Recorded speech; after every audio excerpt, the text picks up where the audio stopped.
Well, hey, welcome to the Can I Borrow Your Car podcast. Today, I have a esteemed guest and a friend, but don't let the fact that he's my friend like lower your expectations or his reputation. That like assign all negativity to me because this guy's one of the safest drivers you ever meet. Bob Goldsmith. He's a newer friend, almost a year, but he is a close friend.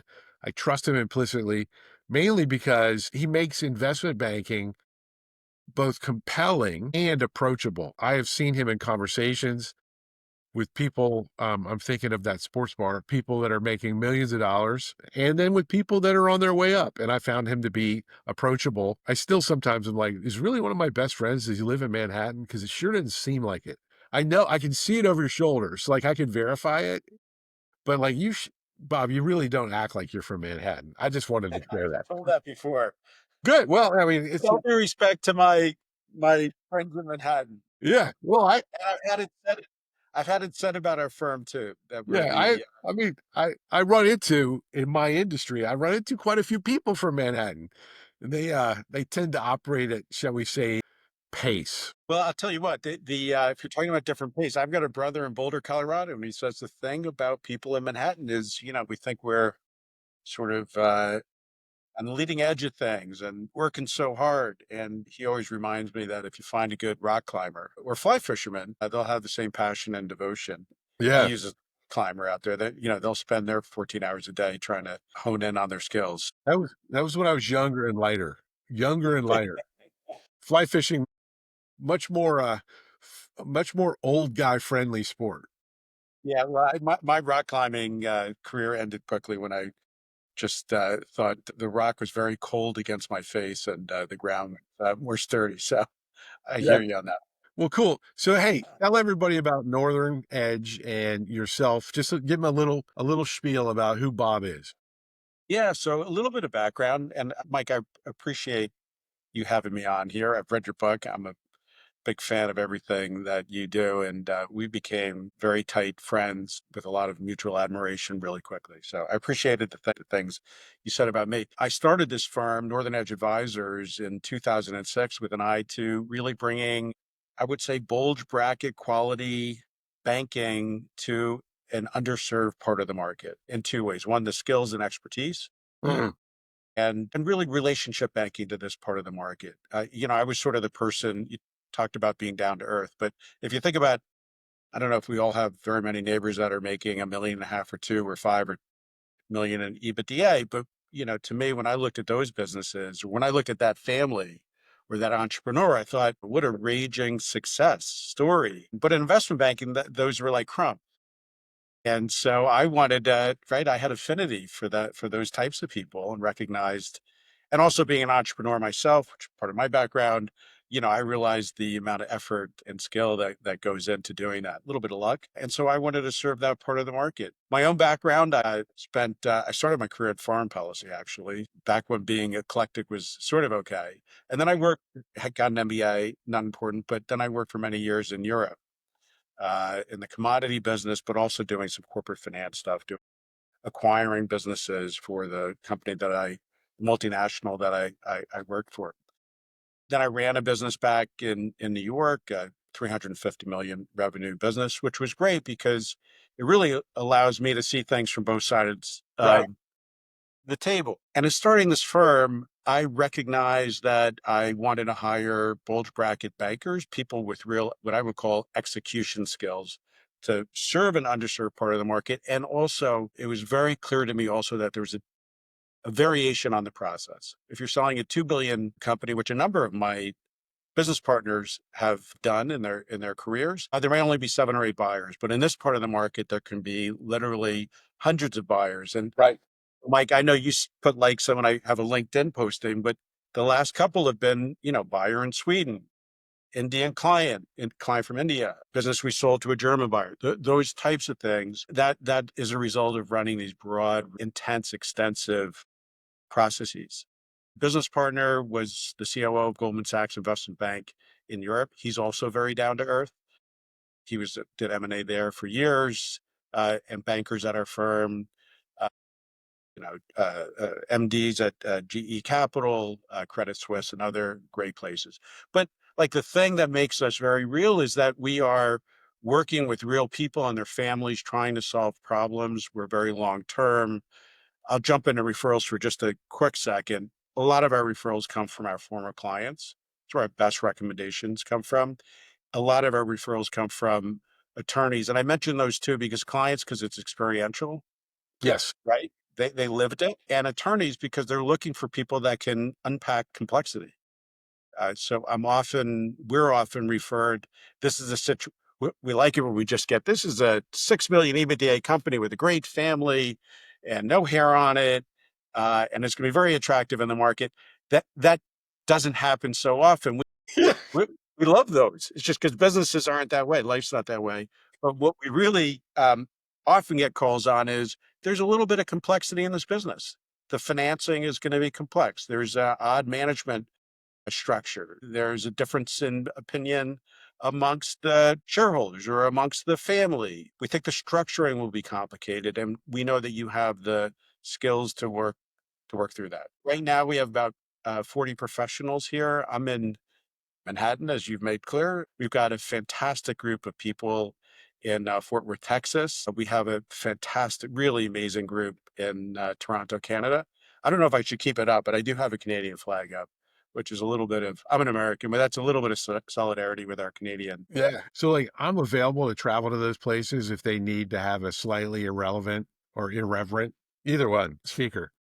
I Eh, like Toronto and I do like Fort Worth, but it's really interesting. You said before I get into the definitions, I get referred all the time to owners of very successful financial services firms. You and I have talked about it. Yeah. Almost always, more and more, I get asked, what do I think something's worth? Right. And I'm like, well, I don't do valuations. I'm not an investment banker and I don't do it, but I like gift cards. I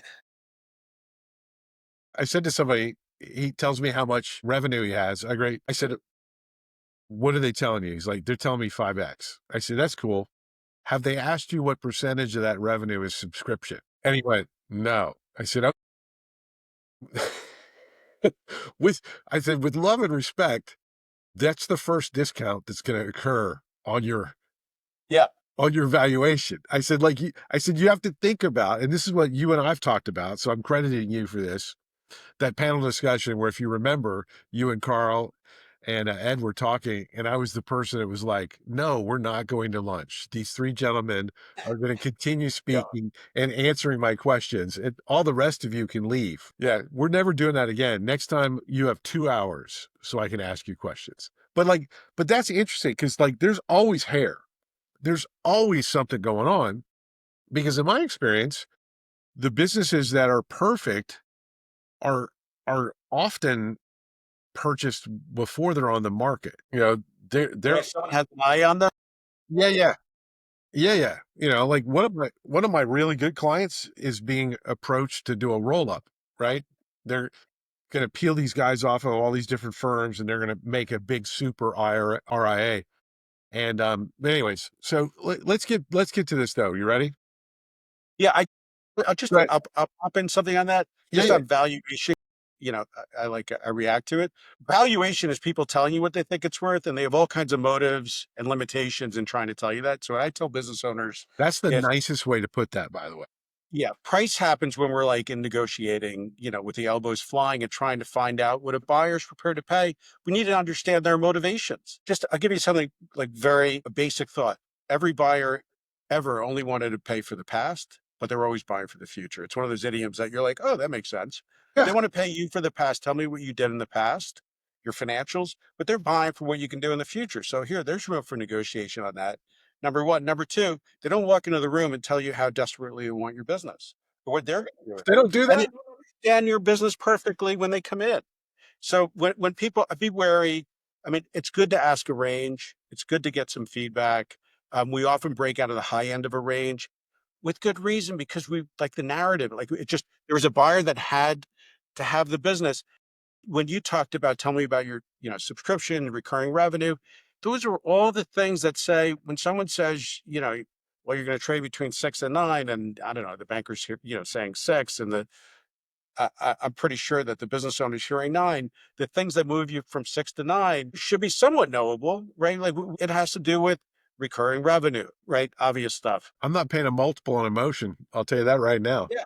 Yeah. Well, you gotta, well, competitive bidding, Yeah. put people under pressure. Anyway, I So, sidetracked. so that Go reminds ahead. me of something funny. So have you noticed how much PE money is coming into public accounting, CPAs? Yeah. And I was talking to a CPA. I said, "Do you understand why PE is buying up your firms?" And he goes, "Well, not really." I said, "It's because they've noticed that you're not running them well, and they are extraordinarily confident that they can get a whole bunch more revenue and profit out of your practice than you can." Yeah. Well, I mean, well, it's a average big land market, grab. right? It's a big land grab. I was speaking to someone at one of the top 15, I think, accounting firms who, they've hired 1,000 people in the last 5 years. They made 25 acquisitions. But the proof is in the pudding. The private equity groups are putting incredible amounts of leverage on those deals. So you have older partners that maybe are getting cash out. Younger partners are like, Yeah. boy, we're putting a lot of our cash flows going to interest payments. So, Yeah. but they have to now. I get into these things, but there's the technology stack. There's Yeah. recruiting. Less CPAs are coming out. There's a lot of causes for it, but they can buy you for less and immediately have a higher multiple for their own, for Yeah. the consolidated business. Yeah. And they're going to flip it. Like, I mean, they're just, anyways, it's like, from the quicker fixer upper, right? Let's get into what is investment banking. So here's your question. You ready? Within your market segment, which I want you to define a little bit more, kind of what is the Bob Goldsmith Northern Edge box? But within that market segment, how would you define what an investment banker is and is not? Then the next follow-up question, which you can just roll into if you wish, because they want to hear you and not me. The follow-up question is how do business owners and the financial advisors that influence those business owners, how do they pick the right investment banker versus an M&A versus a P? Well, I mean, if they're picking P&E, it's probably going directly to P&E, which is not really suiting the owner, right? That would be right in the wheelhouse of the private equity group, which is sort of proprietary origination. They want to knock on the door, call you from the pack, pay a low price. They probably won't mind an M&A advisor coming in later because at least because they can't avoid it if the owner's savvy or smart or reasonable. And so private equity, it's just not great because you don't have competition. I mean, directly, they may be a good ultimate buyer. I think that, first of all, I mean, I'm not sure if this is in the question, but when a financial advisor is referring a business owner, number one, because I've seen a little bit of this in the industry of late, they should be referring to another broker dealer. Yes. I don't know if that's in the question, but I'll go there. can I run with it? Please. Right. Boy, You and I share a observation about that. right. So all of the good, and this is going to sound obnoxious, and I don't mean to offend anybody, but all of the really good M&A advisors I know work at registered groups, right? It's because they come out of bigger platforms. The only reason not to be registered is because you sort of think you can get away with it, or it's expensive, or requires passing some pretty rigorous tests that people don't really feel like going through. Fundamentally, an M&A advisor, we're a boutique bank, which means we're the same as Goldman Sachs. We just don't provide the full array of Mhm. services. I would also say that their crumbs would be our gold.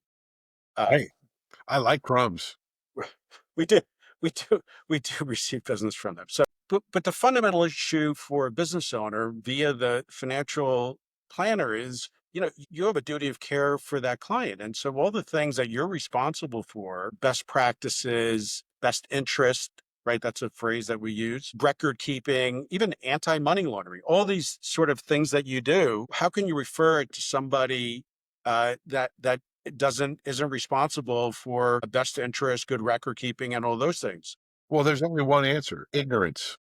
Yeah, and if it blows up, I mean, I think the compliance officers at one of these big places would really be astonished that any of this happened. So that's really not that's just not a good idea. The other thing is maybe I don't. It goes a little bit to referrals, but we have an obligation to really understand who we're referring to, who the recipient is, and doing a sort of due diligence and understanding the skill set because uh, these are either a financial planner's existing client, so they're very, very precious cargo, or they're a potential client, in which case we can be very helpful because we are speaking at least the language of their industry, the language of their operations, So critical. have real insights into their needs. And I think we can reflect good on as a team with financial planners working in conjunction with them. But we're not a commodity service. And there are huge differences between the quality of work that is done between different boutique investment banks and M&A advisors. So, picking carefully, really getting to know the M&A advisors, the work they've done for others.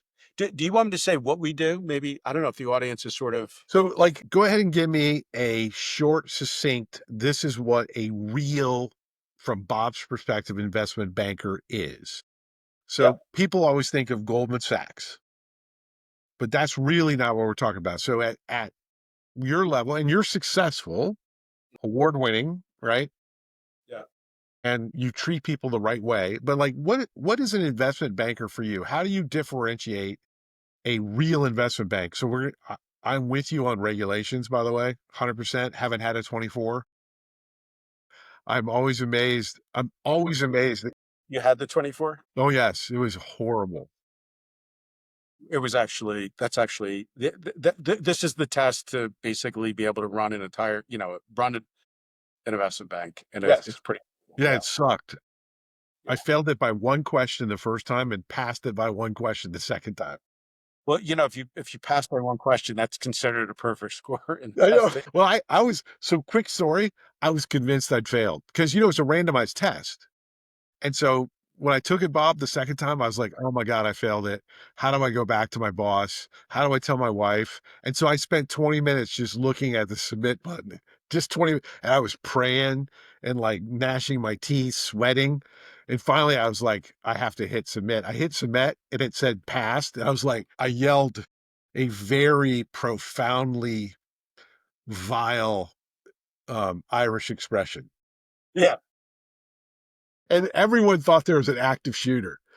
Yeah. All these poor doctors were submitting their boards and stuff, and everybody stood up and ran around the room because they thought. And then I got out of there. So, anyways, long story short, I really.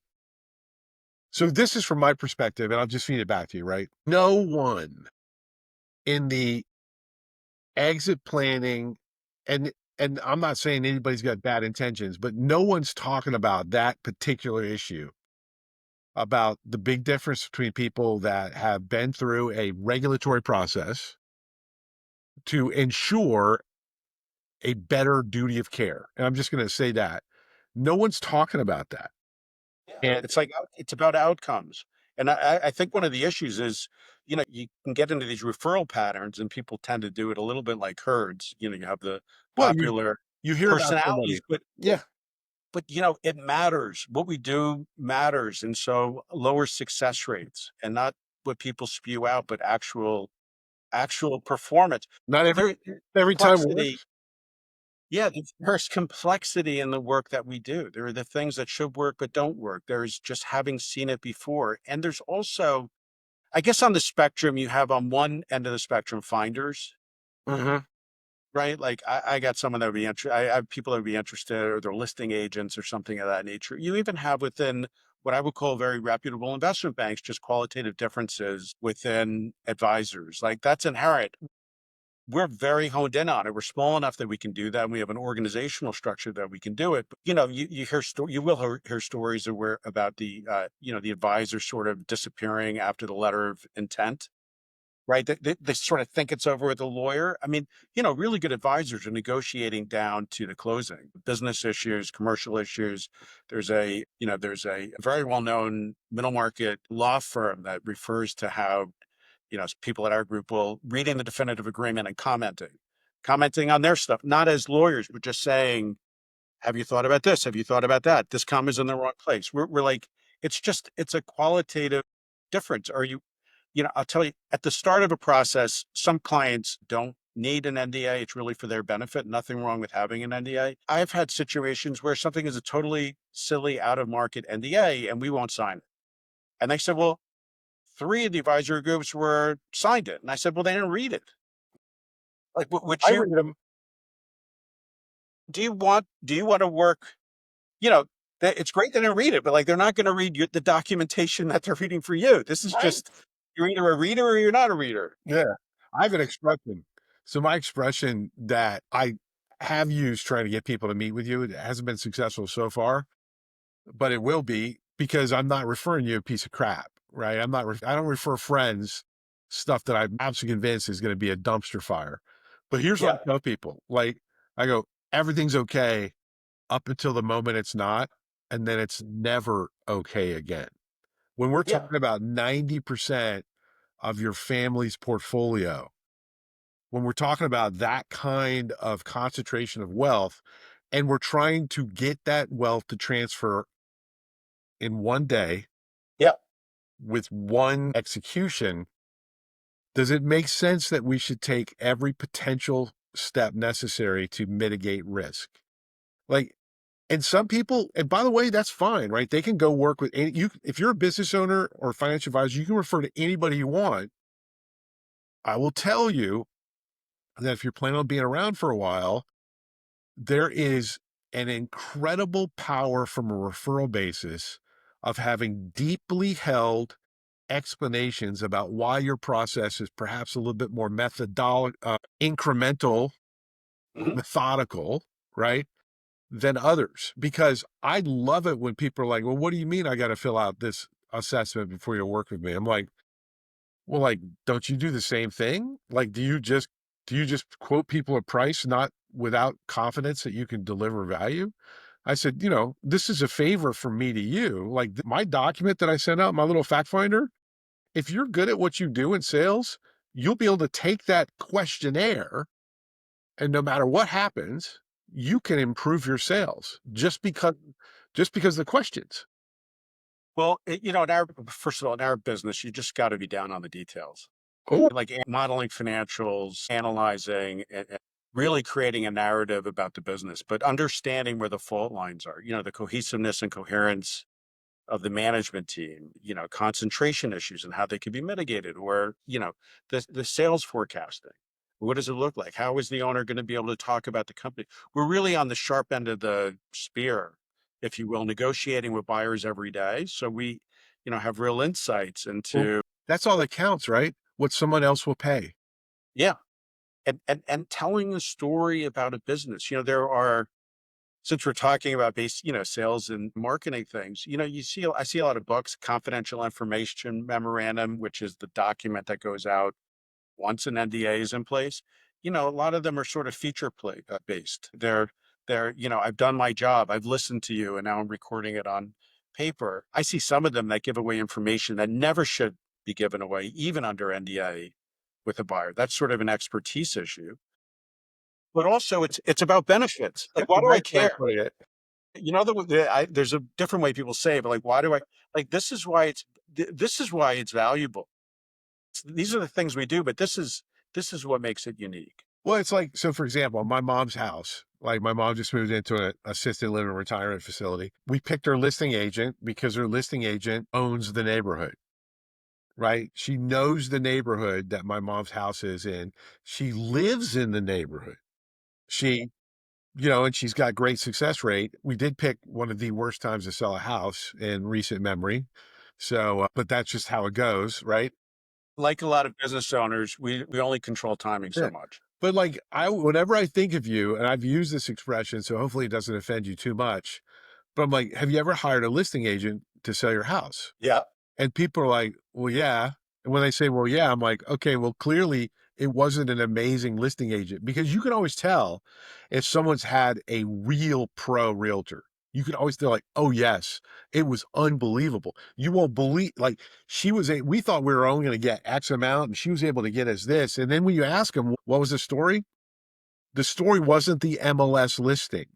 The story was the narrative around the experience of that home for someone Yeah. else, right?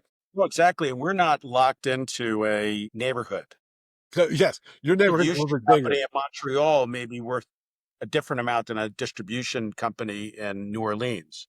And so we have a lot of flexibility and we have to do a lot of thinking around that. But since you brought up real estate brokers or listing agents, I think it was Freakonomics where they tell the difference between when they sell their own homes and they sell ours, they sell I theirs for forgot. 10%. Because they get 100% of the extra $100,000 instead of 3 or 6%. Right. Has to do with integrity, but it also has to do with Yeah. motivation. So a couple things. How would you suggest, I mean, obviously, like, call Bob, but other than you and Northern Edge, what are some suggestions you would say to people that are business owners or have influence over business owners, and at some point there's going to be a conversation of, hey, I'm thinking about selling this business. Yeah. Like, number one, what's the best way to introduce you in that moment, right? Is it that like, hey, you need to talk to Bob right now? So it's kind of like a timeline of the exit process. Do we want to get you involved as early as possible? Do we want to wait till X date? But the second thing is what are some ways that people, just hearing this podcast for the first time, maybe reading a companion article, what are some ways if they're like, oh crap, I didn't know what I didn't know? What are some Mm. ways for these people to feel more confident about referring business owners to people like you? Yeah, I mean, I think that people should feel, there's a referral and then there's a conversation. I have a lot of just informal discussions. So for me, and it's one of the reasons why I think people should think about us early on. I'm not necessarily going to try to like sign up the client. I just want to give advice. And there's a real benefit to me in that. I can plant seed. I know what I'm doing, and it's not altruistic. And it's the same thing that Goldman Sachs does in some ways. They give a lot of free Yeah, advice. They do a it's the lot of same thing I meetings. do. It's the same thing I do. Like, if you own a financial services firm, I'm always available to talk to you no matter what. Well, you're actually extremely generous, right? I mean, we've spent a lot of time. So, and I've read your book, but um, you're very generous with the giving and the thinking about these issues. And if so, it, as I said, we're on the sort of the sharp end of the spear. We really know how buyers will evaluate a business. And so if we can have an informal discussion, the problem is a business owner thinks if they're speaking to us, maybe they think we're going to try to sell them, but it just seems like a very serious step. Yeah, oh, investment banker. Well, and now I'm going to, now we're talking about selling my business. You're not. It's an informal discussion about what your options are. I may tell someone that they should, if they're highly concentrated, that they should mitigate that concentration. I'm very interested in knowing where they are in their own sort of journey about selling or not selling. I mean, I speaking of someone now who's 75 years old who absolutely loves what they do is yes, I can talk about diversification, all those types of things. But the fact of the matter is that this person does not want to go fly fishing. We're going to work away so that like I can be helpful, but it's the people we're gonna be serious like about what the options are or how the business can be improved or what are some of the next steps or if they should talk to Mike Garrison or if they should the basis of presentation of financial information is not helping them as a business. I don't do that work. We do a lot of modeling of numbers, but I may put it in I may put it in that direction. Or if they say in a business that has you know, 6% profit margins, if they say they're going to grow it for another 3 years, or they're growing by 3% a year, let's just easier example, and they're going to grow by 15% over the next 3 years. And they spent the last hour complaining about the difficulties they're having with their management team. I'm going to say, that's great, but how is it all going to happen? I would rather sell a bigger, better business later than a smaller business now. For the similarly, by the way, buyers would rather overpay for a good business than underpay for a problem. And so, 100%. so there's a lot that we can just do to be helpful about things they can do to fix to work on the business. If they're ready to sell now, that's fantastic. If it's a matter of doing it later. We'll point them in the direction. Like seriously, we can fix stuff. We can drill into the issues. We're really going to understand how private equity's really going to look at the concentration you have. If we can mitigate it, if you're working in different divisions, if it's a longstanding relationship, if there's technology tie-ups, um, if we think we can structure around it. We sold a company a few years ago that was 90% concentrated to, I think it may still be the biggest company in the world. Holy moly. That's a lot of concentration. On the other hand, they did something very valuable for that big company, and that relationship turned out to be very valuable for a couple of public company buyers.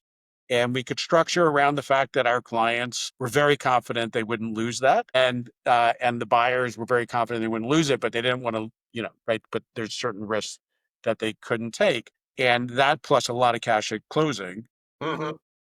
right? Like made it all work out for a business that someone might have said, is not saleable. To bring it back to this, like we can give guidance on that.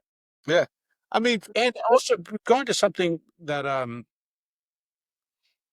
read in your book, we're not one of the firms where there's 2,000 people, and there's certainly high integrity mhm. people there who know who's buttering their bread. But we want people who refer us to look good. We're grateful, and we collectively have a responsibility to give very honest advice, which people respond to very, very well. There's a tendency to sugarcoat things, and I'm sort of an optimistic person by nature, but we're gonna tell the facts Yeah. to the owner and to the advisor. So that's awesome. So much stuff in there. I guess, like, if I was gonna summarize it, tell me if you agree. Like, I think one of the biggest challenges that business owners and the associated advisors that serve them prior to the sale. So, like, there's a cadre of professionals that work and are very valuable in how do we build and grow and run this business well. There's another cadre of professionals, not better, but a different cadre, that get involved when we start talking about how do we transition this business with the best outcomes, right? And Yeah. so the way that I position it is like your business, if you're a business owner or you're a financial advisor with a successful business owner client, that is a limited edition Ferrari in your garage. Like, it is not a Toyota. It is a exotic car that you don't want a lot of mileage on. You don't want the Ferrari taken off road. You don't want it driven in rush hour. You have very specific things that you want to have happen with that car. And ironically, I think the worst outcomes that I see, I'm 3 years into this exit planning thing, but you and I've talked, I've owned businesses for 30 years, had some not good experiences exiting. All of them we could argue were my fault. But, like, fundamentally, I think the biggest problem that I see out for business owners and their advisors is not being able to early on, as early as possible, set realistic expectations based upon an understanding of buyers and other players in the process so that you can have an effective timeline, right? Because that's what the business owners ultimately need. They need to have somebody, I would argue, not like you. They need to have you, right? Or one of your people to come in there in a high trust environment without trying to get an agreement done to say, all right, tell me what's going on, have the skill and expertise that doesn't take 25 hours, and then be able to say, hey, look, here's what I think we need to do, right? The situation's more critical than you realized. You have a unique window. I'm going to suggest that we consider working formally together right now because we need to get your company, we need to sell it now. And I'm sure you run across situations like that. For most of the time, it's going to be, hey, I'm here to give you some ideas and some understanding of what this process is going to look like, because people like me are the ones that find you the buyers and negotiate on your behalf. So, like, let's talk about whether we should remodel the kitchen or not. Yeah. Look, what I think is great for us, like with financial planners, is that okay example? Is again, we can drill into the business and answer questions and talk about their situation and be extra value added to the advice, right? It's collaborative value to the advice that the financial planner is giving. We can talk about market timing. We can talk about the business. We can talk about the options of waiting. We're starting now. But a lot of this, a lot of this comes down to me, it's expertise, but for a client, it's really trust. And for a Yes. financial planner, it's really trust. You also talk about that. And it's just, it's once you're in, there's a lot that we will do to just be helpful. Hmm. But once we're in, what should a financial planner want? They should want the same exact thing as the owner. I mean, I know they want the money channeled back to them, but they should just put, like in evaluating, they should just pretend that they're the business owner. And like what I would say about us, I mean, this is, I guess it's a little bit promotional, but it's true. Like once we're engaged, we don't give up. You We're know, we're we're gonna we're gonna we're we- you I know love it. we're sitting on the same side of the table, and we if stuff happen, like it's just we should be stuff happens. Like they lose a big client. They're the operations manager of the warehouse who's really running the business in Austin announces that he's going to leave in 6 months.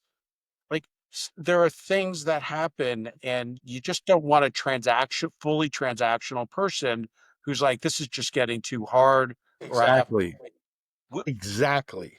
right. So when we sell a company 3 years after they engaged us, by the way, not charging them any additional like retainers and all that, like, whatever. But when we do that, we're very proud of it. So people say, how long does it take to sell a company? You have the people who say it takes 5 or 6 months because they're not telling the truth. It sounds good to the owner, right? I give a I give a little bit a longer timeline. Then, I don't know if they hear me when I say when month 6 goes by and you're nowhere near the finish line, they're just going to say, well, the quality of the information you provided us wasn't great. It was late, Yeah. Blah, blah, blah. blah, blah, blah. No, it's really interesting because fundamentally, if I was being a real dick to a financial advisor about it, I'd say if you don't have your investment banker working with a business owner, who do you think that investment banker is working for? And it's not you. Like, and this is why so many, even at the big firms, this is why so many less touch, more traditional stockbrokery type advisors get really surprised when one of their clients that they've been buds with at the country club, and they're managing maybe 5 million, but they're like, oh, I can't wait till Bob sells. It's going to be 200 million coming over to me. And then all of a sudden Wells Fargo takes it. Sure. Right. And they're like, how'd that We should, happen? How'd that uh, happen? you, well, it's another thing you mentioned in your book, which is that we should, you know, we don't, I mean, we don't mind it. We don't wine and dine business owners because it's like they're $40 million business. So it's not like, you know, do something nice for me and then I'll give you this For contract. sure. It's like, it's too important for that. But we're very relational. And the situations that do work really well are is when we can get to know each other Yeah. outside, right? Having drinks for those who drink or non-alcoholic, whatever, or alcoholic, preferably. Yeah. But, Definitely. or get, At just least getting when you're with together. me. Yeah, because it takes a little bit of time to like really get to know someone better, which is the other reason why I said at the beginning when we plant the seeds, it's because I know this is like one of the most important relationships. Remember, we're like very dear friends with lots of our former clients. Well, yeah. We go out every year. It's like, Think about how much you money know, you made them. and it's in a person's life, it's like such a milestone. And you go to battle together when you come out victorious. We all want to relive those special days, Yeah. um, And the where we bad got to work until 2 in the morning every night for two and months. the bad ones live forever. Well, my business partner always says he said something great to me several years ago, which was I was saying it was after a closing dinner, which are not always or less fewer closing dinners. It's unfortunate nowadays, but I said it's just great to see them, so happy. Like it's just the kind of people that you want to help, and it's a great feeling. He just made this comment. He said, you know, you stay in touch, but it's really 5 years after the deal closes, when the dust settles, That you that really thought how about. stay, like Yeah. but Yeah. So, well, sweet. So we got to land the plane on this because we as you and I have proven many times, without a recording going, we can talk for a while. So Can I do a quick thing to proselytize something I think is very important? please, please. Anytime I can talk to financial planners or business owners Yes. directly, just too often people think what we do, and I mentioned the expertise, but we think it's a quantitative thing because lots of people who are in this business are quantitative. In fact, I used to be told that you can teach a salesperson finance, but you can't teach a finance person sales. It turned out that that was not true. So your reaction, right, which is that I'm not sure you can teach either one that much, right, of the other skill. You just need to find people that are great at both. And Yes. really good investment bankers are not passive. They're not listing. They're aggressively going out. Good banks are out selling the business. As one of my former clients in Chicago puts it, it's the most important product sale of his life. It was just the sale of the business. That's number one. Number two, just because I like to get people psyched up about what really the other side of what we do. Number two, sell the future of the company. I mentioned people, they want to pay for the past. We're trying to project out into the future. We deserve our share of that. We insist on it. And Yeah. that's how we break out into higher multiples. Knowing why someone wants to buy your business. If it's just an investment, they'll pay less than if you got the product that's going to fix all their problems or the service that plugs in just perfectly into what they do. Think outside the obvious. People have to get off. Bankers have to hustle. There's too many bankers that are going out to their 30 private equity friends or with some of the specialist firms just trading in information, right? They want to do the buy side for the buyer. And then so they're selling your company. This is how it's always done. That's bull.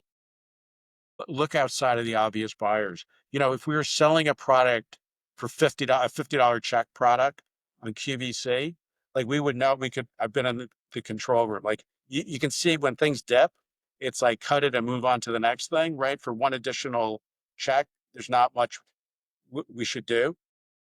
When you're selling something worth 30 or 50 or $200 million, there's nothing we wouldn't do. When someone says to me, like, that Swedish buyer, like, why would they be interested in this business? They haven't made an acquisition in North America in 15 years. Find 100 of them. Yes. And they frequently then they say, we don't know how you identified us, but this is awesome. We had Yeah. to change our board policy, whatever it is. Anyway, sorry, I don't mean to run us No, along, but that's my little thing. it's perfect because, like, fundamentally, just landing the plane, the most important thing in sales is having safe drivers, right? When you really get down to it, it's being able to identify safe drivers. And usually the people in the greatest hurry are not the safest drivers. Oh, Right? I mean, when you think about it, right, and so, like, people are like, I don't like referring to people that are late all the time, right? Because fundamentally, that tells me that they're often in a hurry, which, like yeah. and so I c once or twice is different, but I have some people that I've said to in the You past, like, just, you made me think of Malcolm Gladwell. There's usually like seven little things that cause the crash. 100%, 100%, right? Little things that matter. Like, I mean, I've had people that didn't work with me because I use the word "but" too many times, and they're like, "You're not confident." I'm like, "You don't know me," but that's cool. I don't suffer from a lack of confidence. Yeah. No, you don't. In a good way. I said, "What happened was I was trying to be too nice to you, and that's where I messed up." Right. So, real quick, this is the end of it, right? This has been amazing. There'll be a whole bunch of stuff, and I'll follow up with you, let you know when this comes out. But, like, where can people find you? What's the best way for people to contact you? Do we get phone numbers or Uh, Up to you, I'll give you 100%. I'll give you an email, I'll give you a phone number. The email is too long, but B Goldsmith at northernedgeadvisors.com. I'll have it in the show notes. You'll have it in the show notes. My office number is my assistant yells at me because I'm actually a pretty quick phone grabber, but you can get my assistant Robin, Well, who's awesome. we're old sales guys, right? When you really get down to it, like, It's funny because one of my earliest observations on entrepreneurs was that when there's an issue comes up, when I worked in a more corporate environment, when issues came up, I don't know, there would be a little bit more of a meeting, oh, consideration, thinking it through. And one of my first observations on entrepreneurs many decades ago was like, they just grab the phone. yeah, Something's wrong. Like they're literally like, I'm going to take care of it. There is not a lot of, not all that. So, well, hey, man. maybe I put myself on that. So Are you coming to the Growth Drive Summit in Charleston? You tell me to go and I will be there. No, I do want to go. Yeah, it's in It's our October. anniversary. So this time, so this is a little bonus section for the people. Now gonna tell Bob that he and I are gonna try and go out for a drink by ourselves. And what's inevitably gonna happen is somebody's gonna know either one of us, and we're gonna end up having like, 10, 10 like people. 8 to 10 people, which is I why. love, by the way, I love Growth Drive. Yeah, yeah. As you, It's yeah, killing. It's killing. George is out at like a CPA thing right now. That's a big opportunity for us. That I'll tell you more about firm yeah. wise. Anyways, brother, love you. It's awesome talking Love to you you. too. Thanks for And coming we're by. going for, so what I heard from this whole thing is we're going for drinks at Growth Drive. But yeah, in Charleston, yes, sir. Very much so. But Back in, we probably won't be successful doing our own. All right. Well, that ends the podcast. thank you, my friend. Talk to you.